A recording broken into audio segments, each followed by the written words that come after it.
Hello guys, tingnan niyo guys, inabot na kami rito ng alboroto ng Bulkan Taal.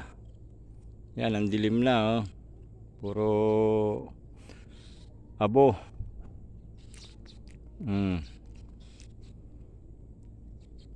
Nagbigay na ng warning dito. Halos wala nang dumadaan dito, sasakyan.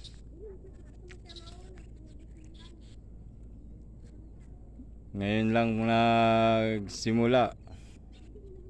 Kaya binabawal na kahit dito, kahit malayo, bawal na pumunta rito, kalsada. Oh, tingnan nyo guys, wala na mga sasakyan na dumadaan.